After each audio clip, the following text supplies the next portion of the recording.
Yo, another beef that's brewing up that's getting a little scary as well. And I'm like, bro, it's December. We are 20 days away from the holiday. 25 days from your ass making it to a new year. Relax. Why so much smoke? Relax. 20 days until the holidays. You don't got something to do. Watch The Grinch. Watch Home Alone. Build a gingerbread house. Relax. Isn't it cold in places in the world? Like, isn't y'all niggas brick? How y'all even got time to be outside dumping and fighting? Chill. Niggas definitely don't got the holiday spirit. So randomly on the Joe Budden podcast out of nowhere, because I really never heard Joe Budden ever talk about NBA Youngboy, but I guess this is why. Joe Budden shares his feelings, how he feels about NBA Youngboy's music and his whole branding and everything. He said he finally gonna share how he feels about it, and him sharing his feelings about NBA Youngboy, you guys know, good or bad, whatever he says right now, Youngboy gonna have something wrong that he heard in that statement. Just remember who we talking about here, Joe Budden, nigga. Joe Budden, you don't gotta decipher what he's saying. He gonna tell you to your face, you was ass. Terrible. 2-pack of ass. I'll never forget when he said Sway Lee dropped a 2-pack of ass. That shit is still in my head to this day. One of the funniest things I've ever heard. It was all fun and games until the gun got turned at Drake for all the dogs. I'm like, nah, now y'all going too far. Now y'all going too far. This is why I gotta draw the limit, Joe. Now you going too far. You ready to tell the truth about NBA Youngboy? Not ready to do this. What's the truth? That nigga's trash. He said, you ready to tell the truth? Nah, I'm not ready to do this. All it took was one nigga. They ain't even have to convince him. What's the truth? That nigga is trash, garbage, horrible. Like, oh, whoa. You had that shit ready in the tuck, nigga. You had that strap locked and loaded, nigga, ready for when the conversation died. Just a pow, pop another one in the sky. Like, damn, flare gun Joe, relax. He's horrible. He is horrible. He is horrible. He is really, really, really, really, really bad. As a rapper or a person? I don't know him as a person. Oh, okay. I'm only speaking about music. He said as a person, as a rapper. I don't know that nigga as a person. So basically, nigga, his music is trash is what he's trying to say. He's not listening to the Youngboy, which is, again, a lot of people be like, this nigga don't listen to rap and gangster music at that. He was always talking about ESTG at one point. I remember the era that this nigga was talking about ESTG all the time. He was giving ESTG all the free promo. Like, nah, this nigga must get 5% off the publishing. There has to be a catch.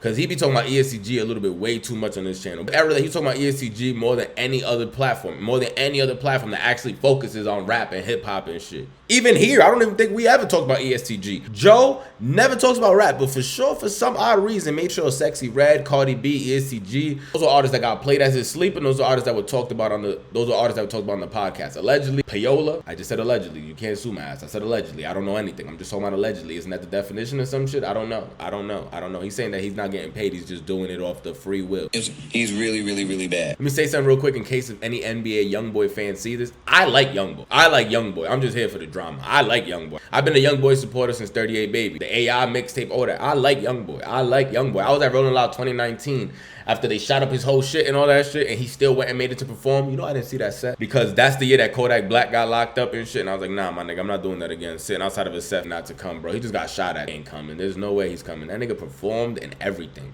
That's one of the biggest sets that I regret not going to. One of the biggest sets I regret not going to. Also, how hard it is to see NBA Youngboy live. That's another reason that it's just something that I hold in my chest. I also was at Juice WRLD's last Rolling Loud performance, and I didn't go to Juice WRLD's set either. I think it was Travis Scott going at the same time as him, though. You can't be mad. Astroworld Travis Scott. Like, you can't be mad. That thing happened with him where when he was out, the label pushed a button and did some YouTube shit. So then all the little kids had to just come to the gathering and tell you about NBA Youngboy views and how great he is and how awesome he is and how amazing he's doing.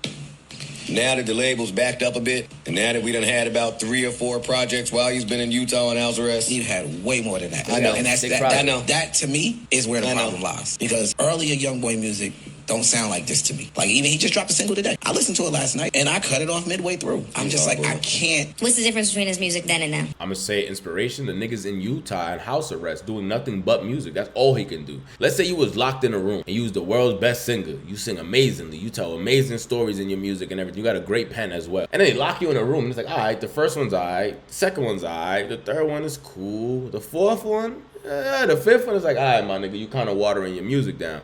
Because I feel like the inspiration is not there. His people's not around. He's not able to be around his people. He's not able to be back in the neighborhood. He's not able to be driving around and just getting that feeling. Music is a lot of music is a feeling, and I got that from Tupac. Remember what Tupac said when he did not write music in prison? Everybody's like, what? We thought this nigga would have wrote 30 albums while he was locked up. Nah, bro, he wasn't inspired. He was not inspired. And I feel like that's the same shit for Youngboy. Do I think Youngboy is trash? Nah, have I been listening to all his tapes and all that shit like that? No. But I think something that lacks is that inspiration. I think being locked up is definitely affecting his music. Not being able to go out there and connect with his fans, not being able to go out there and promote these albums and actually do a tour, bro. He's dropping an album and like 3 weeks later he's dropping another one because he's doing nothing but making music. That's all he's doing in the crib right now. This shit, me, I could hear it.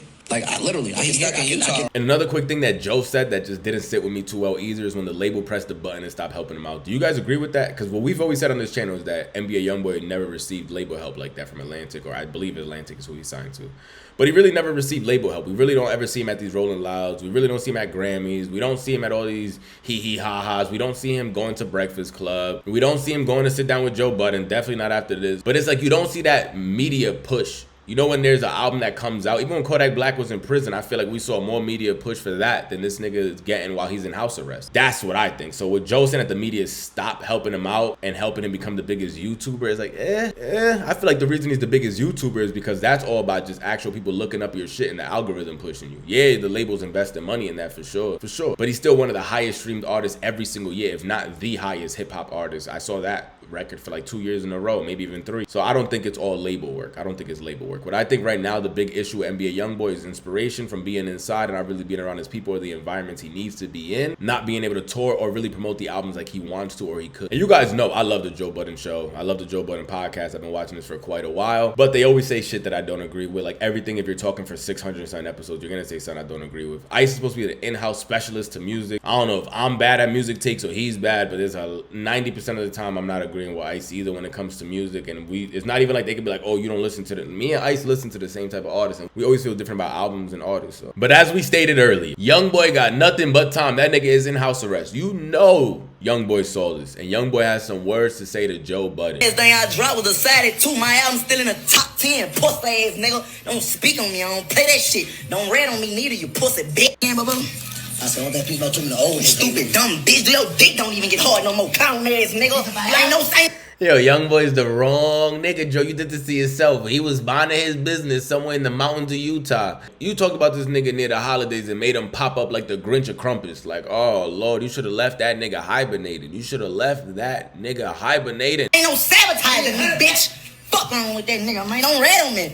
Don't rat on me. And I don't want to argue with your bitch ass, nigga. Hey, bitch, you do all them interviews. Hey, come on, Grave Digger Mountain and talk to me, nigga. You can't. Bitch, if you can't do that, man, hey, you bitch made, nigga, shut your fucking mouth. 60,000. Bitch. That's 6 times in a row? That's 60,000, bitch. Come on, my money. So is that the single that he was talking about right there? Joe Budden, old ass, decided to, nah. I hadn't even heard this. I ain't even gonna hold you. I gotta listen to it myself. But all jokes aside, I invite you to somewhere called Grave Digger Mountain. Come up there to talk shit face to face since you want to do all these interviews. Like, I ain't going nowhere called Grave Digger Mountains. I got nothing to find up there. I don't even like the snow. And when I saw this shit, I was like, all right, word, it's probably gonna calm down. You know, Joe's king tap dances, king back up sometime. Or hopefully he just ignores this shit. He got enough, like, nigga, you just got in a fight in a hookah lounge and suppose you was slipping on wet floors and shit about 2 weeks ago. Why is you doing this? Why? Your shit is lit. The podcast is lit. You don't need this. You too old, my nigga. Relax. Why the smoke? But it's crazy because if you've been around for quite a while, Joe Budden's always one of them niggas that always has had controversy, bro. Since back in the day, my nigga, since he was an active rapper back in the day, always had controversy. He's always had controversy. So I thought that's where it ended. This morning, I saw something that reminded me I had to make this video. Joe Budden went on Clubhouse and still continued talking about Youngboy. I'm like, nah, bro, you're doing this to yourself. I don't even feel bad no more. I'm gonna show the clip real quick where he was talking about him on Clubhouse, so you guys can have some reference of what I'm speaking about. Stop this. You are not bigger than Youngboy, Joe. I think you you are guys not should bigger talk. than Youngboy. I think you guys should talk. I think he says way bigger than him. He's speaking on an overall presence platform, like Dog, you young idiots get fooled by these label metrics and these digital tricks. Would you like me to read you the numbers on Youngboy's last 6 projects? No, Yo, go for it. No. Go for it. Yo, don't cut him off while he's talking. Yo, Joe, go for it. All right. You want to read? I mean, I don't want to. I didn't think I had to do this. You want to. Because I'm sure someone here is recording. Oh. I mean, we You record every. on you. I gotta stand up. 2022. Real quick. 2022. Never broke again. Quando Rondo, LLC, 14,000 copies. Week 1. Billboard position 62. Then you have Feds Baby, Moneybag Yo, 2017, 21,000. Week 1. 3,800 degrees. October 7th, 2022. 24,000. What else we got? Better Than You with the Baby. March 4th, 2022. 28,000. Until I Return, 2020. 29,000. Stop this, yo. Stop. You skipped a bunch of January Then he projects, 6th. just bro. reading. You January skipped a bunch 6th, of projects. 2023. Jameson. 29,000. Here, we got another one here, 2022. Drama, I Got a Family. 39,000. We got another one here, September 6th. Never Broke Again, 39,000. We got another one here, 2018, 43,000. We got another one, 43,000, 2018. We got another one here, 51,000, 2023. The point is, you're doing a lot for somebody that don't sell more than 60,000 records. Like, stop it.